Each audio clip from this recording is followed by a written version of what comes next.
आवाज क्लियर हो रही होगी।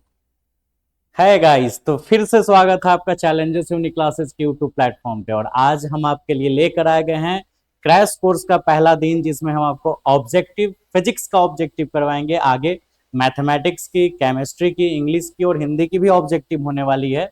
तो एकदम आराम से कॉपी कलम निकाल के आप तैयार हो जाए पढ़ाई करने के लिए। और मिशन 2025, बिहार बोर्ड का मिशन 2025, जिसके बेस पे हम लोग एग्जाम जो हमारा बिहार बोर्ड का होने वाला है उसको बहुत ही बेहतरीन करेंगे।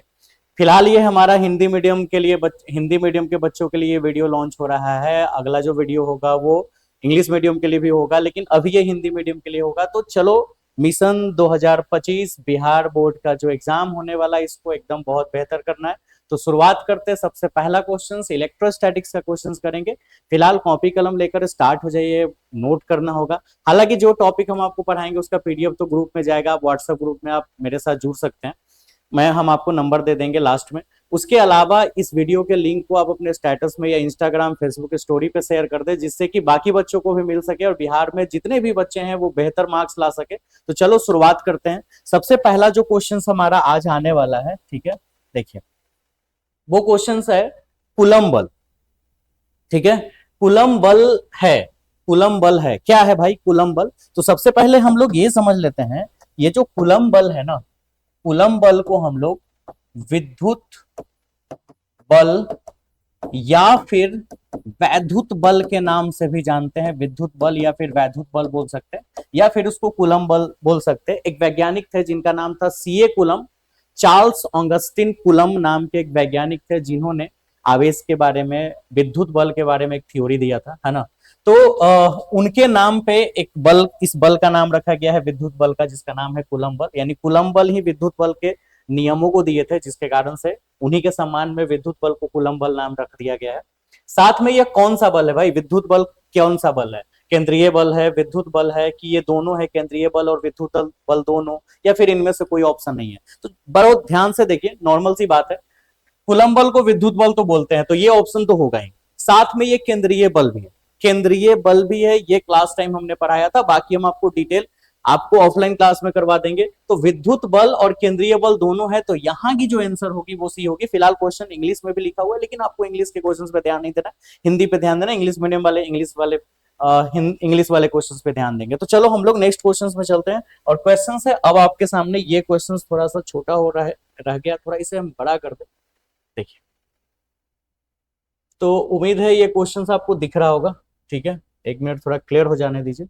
देखिए क्वेश्चन है, किसी विभव मापी की संवेदनशीलता को बढ़ाने के लिए हम क्या करते हैं? हालांकि आप बहुत सारे गेस को खरीदोगे, उसमें आंसर गलत भी होता है, उसी को सुधारने के लिए और आपकी रिजल्ट बेहतर हो, इसी के लिए तो हम आपके लिए वीडियो लेकर आए हैं। बस आपका थोड़ा प्यार और साथ चाहिए, आप वीडियो को शेयर जरूर कर दें। देखिए, तो टॉपिक्स है कि किसी विभव मापी की संवेदनशीलता। तो देखो, विभव मापी की जो संवेदनशीलता होती है ना बच्चा, ठीक है, वो व्युत्क्रमानुपाती होती है।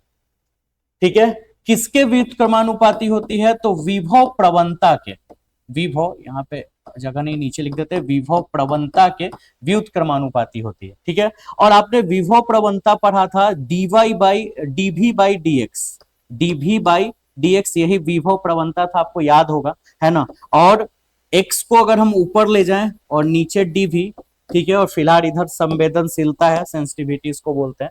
तो आप देखो, जो संवेदनशीलता है वो डीएक्स के डायरेक्टली प्रोपोर्शनल है। मतलब हम अब ये बोल सकते हैं कि संवेदनशीलता जो होता है, ठीक है, वो समानुपाती होता है डीएक्स के। समानुपाती किसके होता है? डीएक्स के। इसका मतलब यह है कि संवेदनशीलता डीएक्स के समानुपाती, और डीएक्स एक लंबाई है, इसका मतलब यह लंबाई के समानुपाती होता है। यानी लंबाई के बढ़ने के साथ, यानी विभव मापी में जो तार की लंबाई होती है ना, उस लंबाई के बढ़ने के साथ इसकी संवेदनशील भी बढ़ता है। तो इसमें आंसर जो है वो इसकी लंबाई को बढ़ाना चाहिए, ये आंसर होगा। हालांकि हमने जब इस केस में इस क्वेश्चन का आंसर देखा था, तो आंसर दिया हुआ था इसका अनुप्रस्थ काट का क्षेत्रफल बढ़ाना चाहिए, लेकिन ये नहीं। ये थ्योरी ये है कि संवेदनशीलता को बढ़ाने के लिए, विभव मापी के संवेदनशीलता को बढ़ाने के लिए इसकी लंबाई को बढ़ाना चाहिए। उम्मीद है आप बेहतर समझे होंगे। चलो अब हम लोग नेक्स्ट थर्ड नंबर क्वेश्चन पे चलते हैं। थर्ड नंबर क्वेश्चन है, यदि समरूप विद्युत क्षेत्र एक्स अक्ष की दिशा में हो, समरूप विद्युत क्षेत्र, समरूप मतलब एक समान, एक रूप से विद्युत क्षेत्र है सभी पॉइंट पे उसके। समरूप विद्युत क्षेत्र मतलब एक विद्युत क्षेत्र है, उसमें किसी भी पॉइंट पर विद्युत क्षेत्र की तीव्रता का मान समान है, यही हुआ समरूप विद्युत क्षेत्र। एक्स अक्ष की दिशा में विद्यमान है तो समविभवी तल क्या होगा, है ना, या समविभव तल, समविभव भी बोल सकते हैं लेकिन बेहतर है कि समविभवी तल बोलिए, बुक वगैरह में यही मिलता है। तो समविभवी तल किस दिशा में होगी, ठीक है। तो हमेशा देखिए, आप हमेशा याद रखिएगा, ठीक है। देखिए, मान लीजिए अगर आपके पास एक चालक है, चालक, ठीक है, और इस चालक का एक तल है, मान लो ये सतह है, समविभवी तल। तो विद्युत क्षेत्र की तीव्रता में एक गुण बताया गया था कि विद्युत क्षेत्र की तीव्रता की जो दिशा होती है, विद्युत क्षेत्र की तीव्रता की जो दिशा होती है, याद है ना, विद्युत क्षेत्र की तीव्रता जिसको ई से सूचित करते हैं, उसकी दिशा हमेशा चालक के तल के लंबवत होती है। यानी चालक का तल अगर ये है तो उसके लंबवत में, लंबवत मतलब इस डायरेक्शन में विद्युत क्षेत्र की तीव्रता की दिशा होगी, ठीक है। तो यही क्वेश्चन कह रहा है कि यदि समरूप विद्युत क्षेत्र एक्स अक्ष की दिशा में, मतलब विद्युत क्षेत्र की डायरेक्शन जो है, ठीक है, ध्यान दीजिएगा, याद रखिएगा कि विद्युत क्षेत्र की दिशा ये हो गई लंबवत, और ये अपना तल हो गया, इसको आप समविभवी तल मान सकते हैं, ठीक है। तो अगर विद्युत क्षेत्र की तीव्रता एक्स अक्ष में है तो एक्स अक्ष यहां बना लेते हैं, यहां एक्स अक्ष, ठीक है, ये वाई और ये जेड, ठीक है, और ये है विद्युत क्षेत्र की तीव्रता की दिशा, ये वाली एक्स अक्ष में।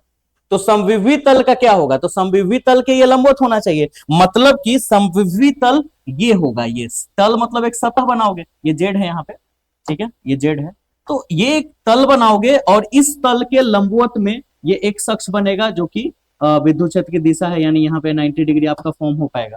तो ये जो तल है, ये तल बताइए किस में है, वाई जेड, ये तल को हम वाई जेड बोलेंगे, वाई और जेड से बनेगा, है ना। अच्छा, अगर यही ऐसा रहता कि फिर से हम एक ग्राफ बनाते हैं, एक्स वाई सॉरी जेड इसको बनाते हैं, हालांकि कोई रूल नहीं है ऐसा, अब किसी को भी एक्स एक्सिस, किसी को भी वाई और जेड। अब मान लो अगर विद्युत क्षेत्र की तीव्रता इस दिशा में होती, इस दिशा में विद्युत क्षेत्र की तीव्रता होती, तो तल हमारा ये बनता है, तो तल हमारी एक्स जेड हो जाती, एक्स जेड तल, एक्स और जेड से मिलकर बना है। अब तीसरा आप समझ गए कि अगर जेड में होता, विद्युत क्षेत्र की तीव्रता की दिशा जेड में होता तो हमारा तल एक्स वाई बनता, ठीक है। लेकिन अभी एक्स अक्ष में विद्युत क्षेत्र की तीव्रता है तो हमारा तल जो है वो वाई जेड बनेगा, आंसर होगा वाई जेड, वाई जेड। उम्मीद है आप बिल्कुल समझे होंगे, है ना। अच्छा, अरे समझ में तो आएगा ही। अब एक बात ध्यान रखो कि अगर एक्स अक्ष की जगह अगर वाई अक्ष की दिशा में दे दे तो तल हमारी एक्स जेड हो जाएगी, या फिर जेड एक्स अक्ष तल बोल सकते हैं। और अगर जेड अक्ष में हो जाता विद्युत क्षेत्र की तीव्रता की दिशा तो फिर एक्स वाई तल में समविभवी तल हो जाता, है ना। उम्मीद है आप समझ गए होंगे बिल्कुल। ये सारा पीडीएफ जो है वो आपको ग्रुप में मिल जाएगा। ग्रुप में जुड़ने के लिए आप मुझे इस नंबर पे, ठीक है, व्हाट्सएप मैसेज कर सकते हैं 9155055959। इस नंबर पे आप व्हाट्सएप पे मुझे टेक्स्ट कीजिए अपना नाम, है ना, अपने विलेज, अपनी डिटेल्स लिख के, ठीक है, हम आपको ग्रुप में जुड़ेंगे और वहां पे आपको ये पीडीएफ मिल जाएगा। और जो ऑफलाइन बच्चे जो हमारे यहाँ ऑलरेडी पहले से पढ़ रहे वो तो ग्रुप में है ही, ठीक है। चलो अब आगे क्वेश्चन नंबर नेक्स्ट। अभी जो क्वेश्चन है वो है विद्युत आवेश का क्वांटम ईएसयू मात्रक में होता है, मतलब विद्युत आवेश का क्वांटम ईएसयू मात्रक में कितना होता है। अब ईएसयू क्या होता है वो सुनो। ईएसयू, ठीक है, ईएसयू एक सीजीएस मात्रक है, सीजीएस मात्रक किसका, ठीक है। थोड़ा पूरा एक लंबा सा लाइन ही लिख देते हैं, आपको ध्यान रहेगा ऐसे, एक मिनट नोट, ठीक है। ईएसयू विद्युत आवेश का सीजीएस मात्रक होता है। सीजीएस आपने 11th क्लास में एसआई मात्रक, सीजीएस मात्रक, एम, है ना, फिर एफपीएस, इस तरह से आपने सिस्टम पढ़ा होगा, FPS system, CGS system, SI system. तो फिलहाल वो 11 की टॉपिक है जिसमें मात्रक आपको पढ़ा दिया गया था। ईएसयू विद्युत आवेश का एक सीजीएस मात्रक होता है। और ईएसयू का अगर फुल फॉर्म किया जाए तो इसका फुल फॉर्म होता है इलेक्ट्रोस्टैटिक यूनिट। ई से इलेक्ट्रो, एस से स्टैटिक, इलेक्ट्रोस्टैटिक यूनिट। हम इसको स्टैट कूलम भी बोलते हैं, स्टैट कूलम, स्टैट कूलम भी बोलते हैं। ये विद्युत क्षेत्र की तीव्रता का जो होता है वो सीजीएस मात्रक है। उम्मीद है आप समझ गए होंगे, ठीक है। अच्छा, तो यही पूछ रहा है कि विद्युत आवेश का क्वांटम ईएसयू मात्रक में क्या होता है, ठीक है। तो ध्यान देते हैं, देखो ऐसे विद्युत आवेश किसी इलेक्ट्रॉन के लिए अगर बात कर लीजिए, प्लस इलेक्ट्रॉन या माइनस इलेक्ट्रॉन, एक इलेक्ट्रॉन के लिए, तो एसआई में सॉरी यहां लिख देते हैं, एसआई में ई की वैल्यू होती है, आपने जाना भी होगा 1.6 इंटू 10⁻⁻19 कूलम, ठीक है। लेकिन यही विद्युत आवेश का वैल्यू एसआई में ना बोल के सीजीएस में, दैट मींस ईएसयू है ना, इलेक्ट्रोस्टैटिक्स में जो वैल्यू होती है वो होती है 4.78। आपको देखो पहला नंबर ऑप्शन दिख रहा है, इंटू 10⁻⁻10 स्टैट कूलम या फिर ईएसयू लिख सकते हैं, ये होती है रिजल्ट, ठीक है। और ये तो आप पहले से पता था, ये एक नया चीज है जो आपने जाना, 4.78 ईएसयू में इतना वैल्यू होता है। तो ये जो आंसर होगा हमारा ये होगा 4.78 इंटू 10⁻⁻10, ठीक है। चलो अब नेक्स्ट क्वेश्चंस में चलते हैं। समझ में आया? बिल्कुल कमेंट में आप डालिए कि समझ में आया है या नहीं। आपको एकदम समझ में आएगा, अगर फिर भी प्रॉब्लम होता है तो आप मुझे व्हाट्सएप पे कांटेक्ट करें, ठीक है। चलिए नेक्स्ट क्वेश्चंस। स्थिर विद्युत क्षेत्र होता है, स्थिर विद्युत क्षेत्र कैसा होता है भाई? तो स्थिर विद्युत क्षेत्र जो होता है वो कंजर्वेटिव होता है। कंजर्वेटिव मतलब संरक्षित, संरक्षित मतलब वो संरक्षित होता है इस नेचर में, ठीक है। मतलब सीधा बोल सकते हैं संरक्षित होने का मतलब क्या है ना, कि वो डिस्ट्रॉय नहीं हो सकता है ना क्रिएट हो सकता है, बस वो स्थिर है तो वो स्टेबल रहेगा, वैसे ही उसकी वैल्यू हमेशा रहेगी, यानी वो कंजर्वेटिव होगा, संरक्षित। फिलहाल यहाँ संरक्षित का ऑप्शन नहीं है, ये गलती से संरक्षित और असंरक्षित ऑप्शन होना चाहिए था, बट दोनों सेम हो गया था, तो आंसर होगा संरक्षित। तो ये एक नॉर्मल सा क्वेश्चन है, इसमें कुछ बनाने का चीज नहीं। नेक्स्ट क्वेश्चन में चलते हैं, ठीक है। आगे की जो क्वेश्चन है कि एक चालक के लिए निम्न में से कौन, ठीक है, कौन अनुपात अचर है? अचर, अब यहां आचार लिखा गया, सॉरी अचर है ना, टाइपिंग में मिस्टेक हो जाता है, अचर होता है। मैंने ये भी मेंशन कर दिया है कि ये किस साल क्वेश्चंस पूछा हुआ है, क्योंकि आपके बिहार बोर्ड में ये पूछा हुआ क्वेश्चन है, तो आपके लिए ज्यादा बेनिफिट वाली बात है। बीएससीपी 2010 में ये पूछा हुआ क्वेश्चन है, सारे क्वेश्चंस में मैंने रेड कलर से वो मेंशन करा है। तो एक चालक के लिए निम्न में से कौन सा अनुपात अचर होता है? देखो बेटा एकदम आसान है, तुमने एक चीज पढ़ा था ना, Q इक्वल टू सी भी, ठीक है, Q इक्वल टू क्या, सी भी।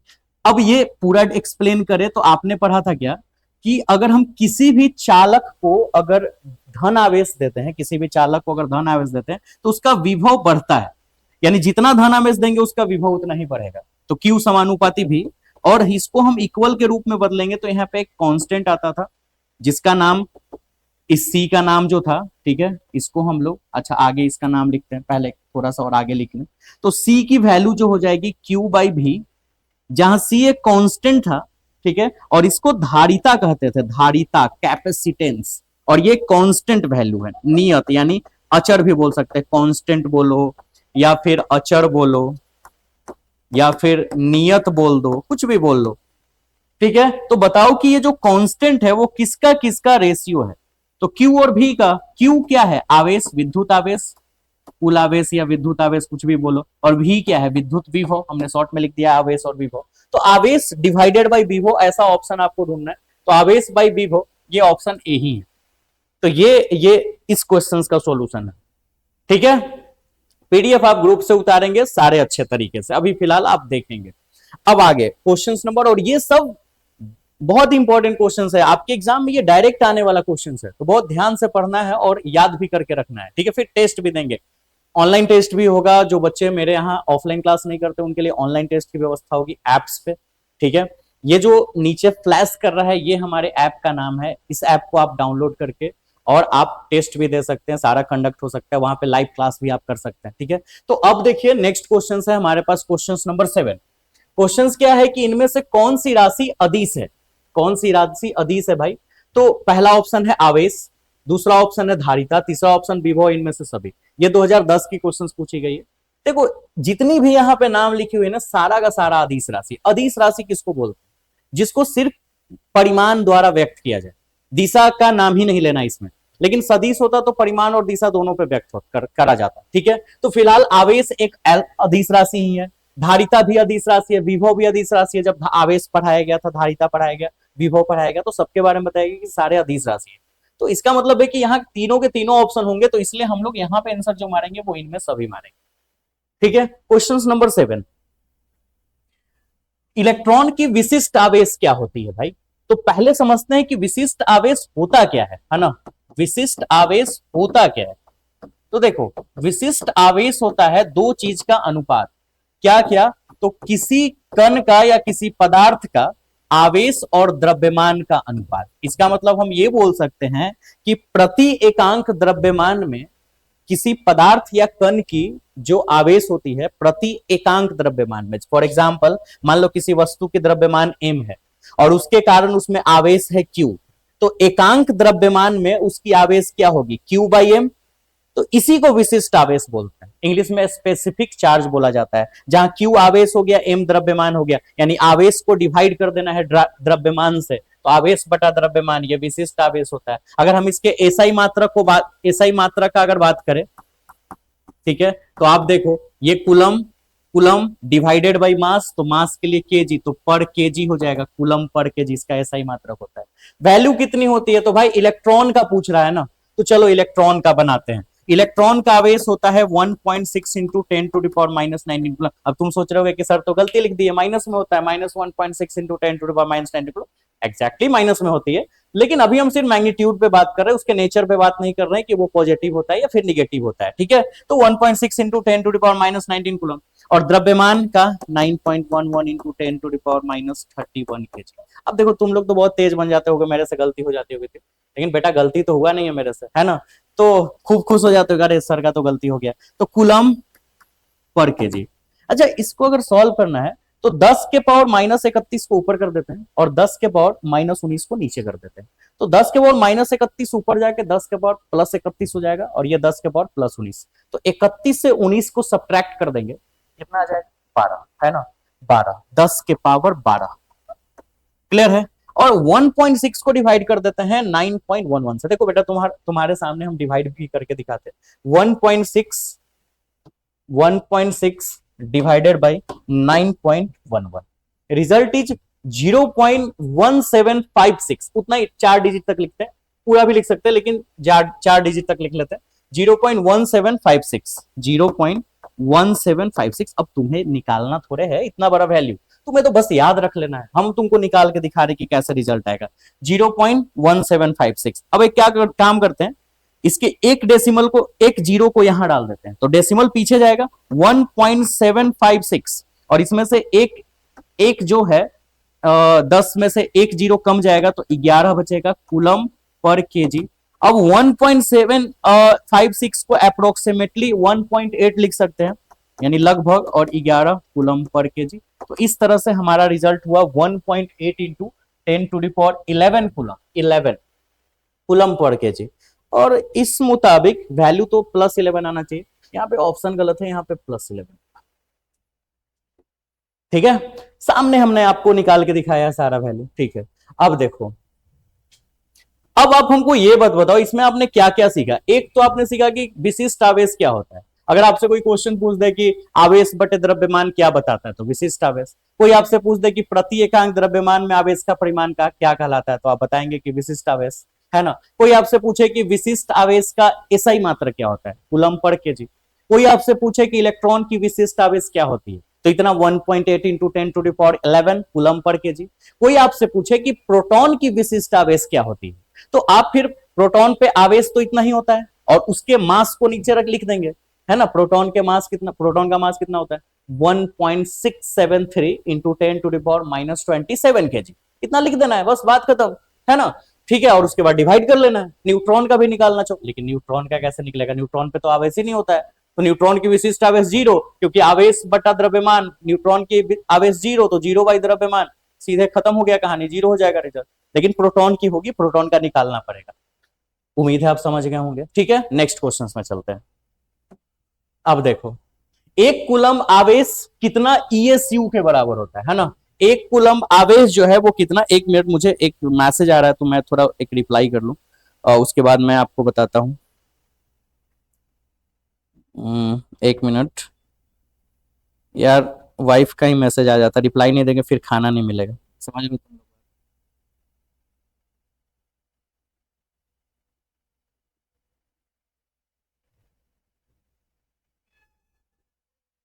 ठीक है,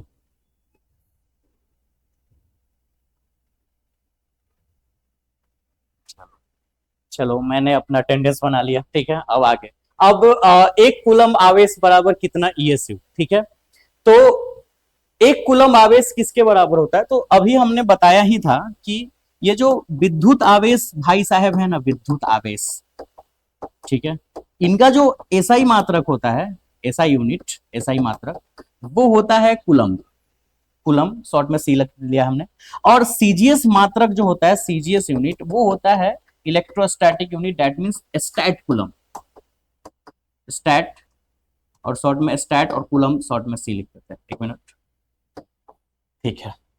तो बोला जाता है कि इन दोनों में रिलेशन क्या है, कूलम और इसमें रिलेशन क्या है। जैसे कि अगर लंबाई की बात करो तो लंबाई का एसआई मात्रक होता है मीटर, और लंबाई का सीजीएस मात्रक होता है सेंटीमीटर। तो मीटर और सेंटीमीटर में एक रिलेशन है, 1 मीटर इक्वल टू 100 सेंटीमीटर। तो एग्जैक्टली इन दोनों में भी रिलेशन होता है, ठीक है। और एक कूलम बराबर 3 × 10⁹ 3 × 10⁹ ईएसयू होता है। एक कूलम 3 × 10⁹ ईएसयू के बराबर होता है, ठीक है। अब कहीं जगह पे आपसे कोई क्वेश्चंस पूछ दे कि तो फिर एक कूलम में इतना ईएसयू, तो एक ईएसयू में कितना कूलम, तो ऐसे बना सकते हैं। देखो हम क्या करें, 3 × 10⁹ ईएसयू को इधर लिख दे और इक्वल टू 1 कूलम। अगर हम 1 ईएसयू बराबर क्या हो जाएगा, 1/3 × 10⁹ कूलम, समझ रहे हो ना। 1 के लिए डिवाइड में गया। तो अब बताओ, 1 मिनट, 1 ESU बराबर 1/3 ही रह गया, और 10⁹ ऊपर जाके 10⁻⁹ कूलम, है ना। अब 1/3 को डिवाइड भी कर सकते हैं, ठीक है। तो कितना हो जाएगा, 0.33 समथिंग। लेकिन फिलहाल ऐसे भी ऑप्शन होता है, तो 1 ESU इक्वल टू इतना। लेकिन फिलहाल हमारा क्वेश्चन तो पूछ रहा है कि 1 कूलम में कितना ईएसयू होता है, तो 3 × 10⁹ मतलब हमारी ये ऑप्शन सही है, ठीक है। मजा आया। अच्छा, और अगर ईएसयू पूछ देता तो 1/3 × 10⁻⁹, तो कंफ्यूज नहीं होना, ध्यान देना इस बात को। ये भी पूछ सकता है कि इतना बराबर क्या होगा, ये भी पूछ सकता है 1 ESU बराबर क्या होगा, तो 1/3 हो जाएगा ना उस टाइम, और 10⁹ से प्लस -9 हो जाएगी। नेक्स्ट, ये 2011 के क्वेश्चन है, ठीक है। अब देखते, लो आ ही गया, जो मैंने बोला था, स्थिर कूलम उल्टा कर दिया। यहाँ एक कूलम बराबर कितना ईएसयू, और यहाँ कितना ईएसयू बराबर कितना कूलम, एक ईएसयू बराबर कितना कूलम। दैट मींस ये जो स्थिर कूलम बोल रहा है ना, ये ईएसयू ही है, जिसको इलेक्ट्रोस्टैटिक यूनिट बोलते हैं ना, शॉर्ट में हम इसको, मतलब हिंदी में शुद्ध भाषा में इसको स्थिर कूलम नाम दे दिया गया है। तो यही अभी तो निकाल के दिखा है, 1/3 × 10⁻⁹, लेकिन यहाँ पे थोड़ा -9 छूटा हुआ है, 1/3 × 10⁻⁹ इसके बराबर होता है, ठीक है। तो चलो ये भी क्लियर है, ये आंसर हो जाएगा 1/3 × 10⁻⁹। ठीक, अब चलो नेक्स्ट। हाँ, अब अगला जो क्वेश्चन है वो है ये, विद्युत क्षेत्र का एसआई मात्रा क्या होता है। तो पहले तो विद्युत क्षेत्र पता होना चाहिए। तो विद्युत क्षेत्र तो आपने पढ़ा था, क्या पढ़ा था बेटा, बताते हैं। विद्युत क्षेत्र प्रति एकांक परीक्षण आवेश पर लगने वाला बल, इसी को विद्युत क्षेत्र बोलते हैं, प्रति एकांक परीक्षण आवेश पर लगने वाला बल। तो विद्युत क्षेत्र बराबर हो जाएगा बल बटा आवेश, क्योंकि मान लो Q आवेश पर F बल लग रहा है, तो प्रति एकांक परीक्षण आवेश पर बल कितना लगेगा, F/Q। तो यानी कि विद्युत क्षेत्र बराबर हो गया बल बटा परीक्षण आवेश। और बल की एसआई मात्रक होती है न्यूटन, और आवेश का कूलम, दैट मींस रिजल्ट हो जाएगा न्यूटन पर कूलम। लेकिन इसकी एक और यूनिट होती है, वोल्ट पर मीटर भी इसकी यूनिट होती है। दो होता है, न्यूटन पर कूलम और वोल्ट पर मीटर भी। कैसे, क्योंकि इलेक्ट्रिक फील्ड मतलब विद्युत क्षेत्र और विभवांतर के विद्युत क्षेत्र और विद्युत विभव के बीच में एक संबंध है, E बराबर -dV/dx, जिसको इसको विभव प्रवणता बोलते हैं। और इस आधार पे ये dV है, तो इसका एसआई मात्रक वोल्ट हो जाएगा। ये लंबाई है, तो वोल्ट बटा मीटर, दैट मींस वोल्ट पर मीटर। तो इसकी दो यूनिट होती है, वोल्ट पर मीटर भी होती है, न्यूटन पर कूलम भी। और यहाँ दोनों ऑप्शन है, तो दोनों सही होगा। हालांकि यहाँ पे होना चाहिए था कि ऑप्शन कोई एक ऐसा ऑप्शन होना चाहिए जिसमें बी और डी दोनों आंसर देता, लेकिन फिलहाल इस क्वेश्चन के अकॉर्डिंग तो आंसर दोनों होगा, न्यूटन पर कूलम भी, वोल्ट पर मीटर भी, क्योंकि विद्युत क्षेत्र की तीव्रता की दोनों ऐसा ही मात्रक होती है। नेक्स्ट क्वेश्चन, ये भी है 2013 का क्वेश्चन है। आगे, यदि गोले पर आवेश 10 माइक्रो कूलम हो, उसकी सतह पर विद्युतीय फ्लक्स क्या होगा? यानी एक गोला है, उस पर आवेश दिया हुआ है 10 माइक्रो कूलम का, तो उसकी सतह पर विद्युत फ्लक्स क्या होगा? चलो ध्यान देते हैं, यहां सॉल्यूशन करते हैं। ठीक है, न्यूमेरिकल्स टाइप का क्वेश्चन है, 2013 का क्वेश्चन है। आवेश यानी Q का वैल्यू दे दिया है 10 माइक्रो कूलम। ठीक है, माइक्रो को अगर हम कूलम में बदलेंगे तो 10 के पावर -6 से मल्टीप्लाई करना होगा, क्योंकि एक माइक्रो में 10 के पावर -6 होता है। 11th क्लास में प्रीफिक्स पढ़ाया गया था, उसके बेस पे। ठीक है, तो ये रिजल्ट हो जाएगा 10 के पावर -5, और आपको फ्लक्स निकालना है। फ्लक्स को साई या पाई ई से रिप्रेजेंट करते हैं, तो आपको फ्लक्स निकालना है गॉस के प्रमेय के अनुसार। गॉस के प्रमेय के अनुसार, ठीक है। फ्लक्स जो होगी वो होती है टोटल चार्ज का 1/ε0 टाइम्स टोटल चार्ज का। अब टोटल चार्ज तो यहां पे 10 माइक्रो कूलम ही है, तो और ε0 का वैल्यू होता है 8.85 गुना 10 के पावर -5। ε0 होता क्या है? मुक्त आकाश की परावैद्युतता, है ना। और Q की वैल्यू दी हुई है 10 के पावर -5। दैट मीन्स रिजल्ट कितना आएगा? इन दोनों को अगर सॉल्व करें तो 10 के पावर 7 बच जाएगा, क्योंकि 10 के पावर 12 को ऊपर ले जाएंगे, -12 को ऊपर ले जाएंगे तो +12 हो जाएगा, और 10 के पावर -5 को नीचे ले आएंगे तो 10 के पावर +5, ऊपर 10 के पावर 12, नीचे 10 के पावर 5, कट के कैंसिल होकर 10 के पावर 7 बचेगा। 1 को डिवाइड कर देते हैं 8.85 से, 1 डिवाइडेड बाई 8.85, रिजल्ट 0.11299, 0.110299 इतना वैल्यू आया। ठीक है, फ्लक्स निकाल रहे हैं ना, तो फ्लक्स की 2 यूनिट होती है, न्यूटन मीटर स्क्वायर पर कूलम, सॉरी पर कूलम, न्यूटन मीटर स्क्वायर पर कूलम, या फिर इसकी एक और यूनिट होती है वोल्ट मीटर। फिलहाल इसके चारों ऑप्शन में न्यूटन मीटर स्क्वायर पर कूलम दिया है, पर कूलम। ठीक है, तो पर कूलम ऐसे ना लिख के माइनस हटा के ऐसे स्लैश का साइन दे सकते हैं, उससे भी पर हो जाएगा, तो वैसे ही दे देते हैं ऑप्शंस के अकॉर्डिंग, तो यहाँ पे ऐसे। ठीक है, और वोल्ट पर मीटर, लेकिन ऑप्शन तो मैच किया नहीं यार, क्या हो गया, सर ने तो गलती बता दिया। ऐसा कुछ नहीं है बेटा, गलत नहीं है, ये जो है वो सही है। ठीक है, लेकिन ऑप्शन इस रूप में दिया है। लेकिन चारों ऑप्शन में एक चीज देखो, 36 पाई तो अवेलेबल है, तो 36 पाई का मतलब देखते हैं क्या होता है। 36 पाई मतलब 36 गुना 3.14, तो 36 में 3.14 से मल्टीप्लाई करते हैं, 36 गुना 3.14, रिजल्ट हो जाएगा 113.04, 113.04, जो कि लगभग हमारा वैल्यू 113.04 यहां आया था।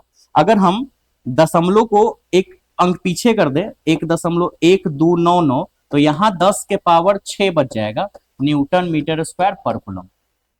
ठीक है, आगे थोड़ा और अरेंज करते हैं।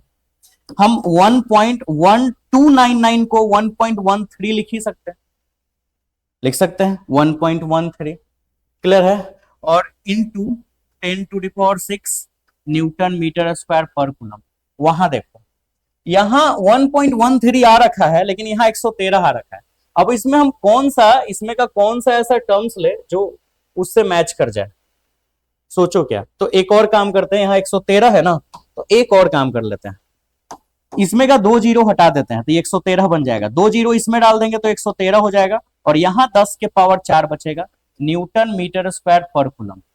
अब बेटा हमको जल्दी से ये बताओ कि हम 36 पाई को, मतलब 113 को अप्रोक्सीमेटली 36 पाई तो लिख ही सकते हैं, हालांकि वो 113.04 है, तो इसमें भी तो दशमलव के बाद और भी चीजें थी जो हमने नहीं लिखा था।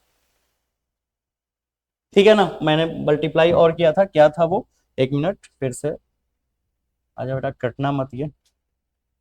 देखो, जब मैंने 1 को डिवाइड किया था 8.85 से, 1 डिवाइडेड बाई 8.85, तो मैंने इतना ही वैल्यू उतारा था, उसके बाद भी तो वैल्यू थी, वो सब हमने नहीं लिखा। अगर लिखते तो कुछ ना कुछ हमारी रिजल्ट अप्रोक्सीमेटली आती, तो 113.04 को मोटा मोटी 36 पाई लिख ही सकते हैं, और गुने 10 के पावर 4 न्यूटन मीटर स्क्वायर पर कूलम। दैट मीन्स 36 पाई गुने 10 के पावर 4 आंसर होगा। और ऑप्शन आपके सामने, ऑप्शन तो देखने में तुम लोग बहुत माहिर है, ऑप्शन नंबर ए, सबको पता भी चल गया होगा कौन सा आंसर है ना। मजा आया। चलो नेक्स्ट क्वेश्चन, 12 के बाद 13 नंबर, विद्युत द्विध्रुव आघूर्ण का एसआई मात्रा क्या होता है। तो पहले विद्युत द्विध्रुव आघूर्ण जान तो ले, विद्युत द्विध्रुव आघूर्ण, ठीक है। तो विद्युत द्विध्रुव आघूर्ण क्या होता है, पहले तो विद्युत द्विध्रुव जान ले। विद्युत द्विध्रुव होता है बेटा क्या, आप दो गो विजातीय समान मान का, समान परिमाण का दो विजातीय आवेश लेना है, मतलब दोनों की मैग्नीट्यूड सेम होनी चाहिए, परिमाण बस साइन अलग अलग होना चाहिए, माइनस प्लस, और बीच की दूरी बहुत कम हो, ए या तो 12 हम इसकी दूरी लिए थे, बहुत छोटा डिस्टेंस हो, तो इस निकाय को विद्युत द्विध्रुव बोलते हैं। और विद्युत द्विध्रुव में से किसी एक आवेश का परिमाण उठा लो और उसको मल्टीप्लाई कर दो उसके लंबाई में, उन दोनों आवेशों के बीच की दूरी के, ठीक है। तो ये विद्युत द्विध्रुव आघूर्ण बन गया, जिसको P से सूचित करते हैं, और ये एक सदिश राशि होता था, तो P बराबर Q इंटू 12। तो इसके बेस पे एसआई मात्रक, आवेश का जो एसआई मात्रक है वो कूलम हो जाएगा, और लंबाई का जो एसआई मात्रक है वो मीटर हो जाएगा। दैट मीन्स कूलम मीटर इसका एसआई मात्रक होगा, कूलम मीटर। तो ऑप्शन ये आपके सामने दिख रहा है, ठीक है। एक मिनट, ठीक है। मजा आया, बिल्कुल मजा आया होगा आपको। अब आगे, ठीक है, मुझे भरोसा है कि आपको बहुत मजा आ रहा होगा पढ़ के। नेक्स्ट क्वेश्चन नंबर, निर्वात में परावैद्युतांक का मान क्या होता है। परावैद्युतांक या फिर परावैद्युतता भी बोल सकते हैं, इंग्लिश में परमिटिविटी बोला जाता है, निर्वात, निर्वात, ठीक है। और एप्सिलॉन नॉट से सूचित करते हैं, और वैल्यू होता है 8.85 गुने 10 के पावर -12 गुना 10 के पावर -12 फैराड पर मीटर। यहाँ पे सारा में कैपिटल एफ होना चाहिए, फैराड में, कूलम में भी कैपिटल, फैराड पर मीटर, ये आंसर होगा। हालांकि यहाँ दो ऑब्जेक्टिव क्वेश्चन बन सकता है कि परावैद्युतता का एसआई मात्रा क्या होता है, तो फैराडे पर मीटर। और अगर आपसे कोई पूछे कि निर्वात में परावैद्युतता का मान कितना होता है, तो 8.85 गुने 10 के पावर -12 फैराड पर मीटर। तो जो आंसर है वो आपकी सी हो जाएगी, ठीक है। चलो नेक्स्ट क्वेश्चन नंबर 16, एक आवेशित चालक के सतह के, एक आवेशित चालक की सतह के किसी बिंदु पर, एक आवेशित चालक की सतह के किसी बिंदु पर विद्युत क्षेत्र की तीव्रता क्या होती है, ठीक है। तो देखो, एक आवेशित चालक है, शुरुआत में भी एक क्वेश्चन आया था समविभवी तल वाला। मान लो एक चालक है, तो उस चालक तल के हमेशा हमेशा, अगर ये तल है, ये तो ये तल है, तो इसके हमेशा एक लंबवत में, मतलब ये महात में मान लो मेरा तल है, सब सतह है, तो इसके लंबवत में हमेशा विद्युत क्षेत्र की तीव्रता की दिशा होती है, लंबवत में। तो आंसर सतह के सब लंबवत होती है, ये बात, ठीक है। अब आगे एक और क्वेश्चन हमने किया था इस पे, एक विद्युत द्विध्रुव, न्यूमेरिकल्स है, एक विद्युत द्विध्रुव, अभी विद्युत द्विध्रुव वाला टॉपिक पर रहते हैं। एक विद्युत द्विध्रुव दो विपरीत आवेशों से बना है, जिसके परिमाण +3.2 गुने 10 के पावर -19, मतलब एक तरफ माइनस, एक तरफ +3.2 गुना 10 के पावर -19 कूलम का आवेश है, और एक तरफ -3.2 गुने 10 के पावर -19 कूलम का आवेश है। दोनों के बीच की ये दूरी है, ठीक है। दूरी नहीं है, दोनों के बीच की दूरी लिखनी है। दोनों के बीच की दूरी है 2.4 इंटू 10⁻10 मीटर। तो विद्युत द्विध्रुव आघूर्ण बताया, तो अभी तो मैंने फॉर्मूला बताया था, P बराबर Q इंटू 2L। Q है आवेश 3.2 गुना 10 के पावर -19, है ना, प्रीवियस सेकेंड या कोई थर्ड क्वेश्चन था। फिर उसके बीच की डिस्टेंस कितनी है, 2L की वैल्यू, वो पूरा ये ना कि 2 इंटू एल, 2L की वैल्यू है, नहीं 2L की ही वैल्यू है। ए भी लिख सकते हैं हम, ये फॉर्मूला ये भी लिख सकते हैं, Q इंटू ए, ठीक है, बताया था हमने क्लास टाइम आपको। तो 2.4 इंटू 10⁻10, 10 के पावर -10 और 10 के पावर -19, ये दोनों मिलकर 10 के पावर 29 हो जाएगा, है ना, 19 और 10 29 हो जाएगा। और 3.2 में 2.4 मल्टीप्लाई कर दे, 3.2 में 4.2 मल्टीप्लाई कर दे, 4.2, रिजल्ट आ जाएगा 13.44, यही ना, सॉरी मैंने गलत डाल दिया, 2.4 है, मैंने 4.2 डाल दिया, 2.4, रिजल्ट 7.68, 7.68, ठीक है। और इसका यूनिट आपने पढ़ा ही है, कूलम मीटर। तो रिजल्ट होगा 7.68 इंटू 10⁻⁻⁹। हालांकि ये ऑप्शन आपको नहीं दिखाई दे रहा होगा क्योंकि 29 ये मिसप्रिंट हुआ है, 7.68 और यहाँ पे 29 होना चाहिए। और कूलम मीटर, मीटर में ये स्मॉल m होना चाहिए, बड़ा सी और छोटा m, सब जगह ऐसा ही होगा, ठीक है। आंसर होगा 7.68 into 10⁻⁻⁹ coulomb metre. This is not a centimetre, this is a coulomb metre, बड़ा सी छोटा m। सेंटीमीटर में स्मॉल सी स्मॉल m लिखना होता है, ठीक है। ये आंसर। आगे next questions, question number 17। P आघूर्ण वाला एक विद्युत द्विध्रुव ई तीव्रता वाले विद्युतीय क्षेत्र में रखा जाए तो उस पर लगने वाला टॉर्क क्या होगा। तो आपने पढ़ा था कि अगर हम टॉर्क की बात करें तो टॉर्क, जिसको हम लोग बल आघूर्ण भी कहते हैं, टॉर्क यानी बल आघूर्ण, ठीक है। इसकी फॉर्मूला आपने पढ़ा था, modulus of vector P cross vector E. Modulus of vector P cross है, जो कि यहाँ पे ऑप्शन आपको दिख रहा है, हालांकि ऑप्शन में थोड़ा सा मिसप्रिंट है, यहाँ पे क्रॉस लगेगा। मोड भी दे सकते हैं, विदाउट मोड भी लिख सकते हैं आप, लेकिन मोड के रूप में होता है पी क्रॉस ई, ये आंसर, ठीक है। टॉर्क, किसी आवेशित खोखले गोलाकार चालक के भीतर विद्युतीय क्षेत्र की तीव्रता का मान क्या होता है। खोखले गोलाकार चालक के भीतर मतलब एक चालक है, उसके भीतर में, गोलीय चालक के भीतर में विद्युत क्षेत्र की तीव्रता का मान क्या होता है। ऐसे गोलीय चालक के लिए विद्युत क्षेत्र की तीव्रता 1/2πε0 है ना, और Q/r² होता है। लेकिन चूंकि अंदर की बात हो रही है तो चालक इसके सरफेस पे जमा होता है, इसके अंदर में नहीं होता है, तो इसीलिए अंदर की बात कर रहा है, तो अंदर में आवेश का मान 0 होगा, इसलिए विद्युत क्षेत्र की तीव्रता का भी मान 0 होगा अंदर में, ठीक है। तो आंसर हो जाएगा 0, 0। क्लियर। नेक्स्ट, आगे, आविष्ट खोखले गोलीय के अंदर विद्युत क्षेत्र की तीव्रता क्या होती है। आविष्ट खोखले गोलीय के अंदर, ठीक है, आवेश खोखले गोलीय के अंदर विद्युत क्षेत्र की तीव्रता, फिर वही हो गया, आवेश खोखले गोलीय अंदर ही, फिर गोला ही कह रहा है, सेम क्वेश्चन से रिपीट। वो 2017 में पूछा था, ये क्वेश्चन भी 2017 का ही, ठीक है। तो इसकी भी आंसर सुन ही होगी, ठीक है, क्योंकि अंदर की बात है, अंदर में आवेश ही नहीं होता है, और आवेश के बेस पे विद्युत क्षेत्र की तीव्रता ही नहीं होगी। एक आवेशी चालक का क्षेत्र आवेश घनत्व, आवेश घनत्व, क्षेत्र आवेश घनत्व, अब इस नाम से नहीं, क्लास में हम आपको पढ़ाए थे, आवेश क्षेत्र आवेश घनत्व को आवेश का पृष्ठ घनत्व भी बोलते हैं, आवेश का पृष्ठ घनत्व, जिसको हम लोग सिग्मा से रिप्रेजेंट करते हैं। तो एक आवेशी चालक का आवेश का पृष्ठ घनत्व या क्षेत्र आवेश का घनत्व सिग्मा है, तो इसके पास विद्युत क्षेत्र क्या होगी। तो एक चालक, याद करो, मैंने ये थ्योरी बताया था जब गॉस के प्रमेय का एप्लीकेशंस पढ़ा रहे थे, ठीक है, बिल्कुल ही याद होगा आपको, याद है, ई और डी, और इसके लिए विद्युत क्षेत्र की तीव्रता का वैल्यू हमने निकाला था sigma by epsilon not, sigma by क्या, एप्सिलॉन नॉट। यही अगर एक प्लेट हो जाता, प्लेट, तो यहाँ पे इधर भी हमने कंसीडर किया था, इधर भी कंसीडर किया था, इधर भी हमने ई और डी का एक सेक्शन लिया था, इधर भी हमने ई और डी का सेक्शन लिया था, जिसमें विद्युत क्षेत्र की तीव्रता की वैल्यू आई थी सिग्मा बटे 2 एप्सिलॉन नॉट। लेकिन फिलहाल यहाँ पे तो प्लेट है नहीं, यहाँ पे तो चालक है, तो सिग्मा बटे एप्सिलॉन नॉट। और इस नियम को कूलम्ब का प्रमेय भी कहते हैं, कूलम्ब का प्रमेय, कूलम्ब्स थ्योरम,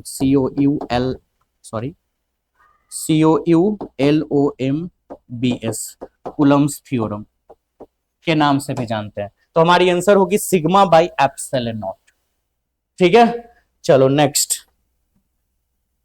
क्वेश्चन नंबर 21, और आज के लिए लास्ट क्वेश्चन, क्योंकि अरे 21 शुभ भी तो है, और एक दिन में कितना ही क्वेश्चन करोगे, बहुत सारे सब्जेक्ट भी तो तुम्हें पढ़ने हैं।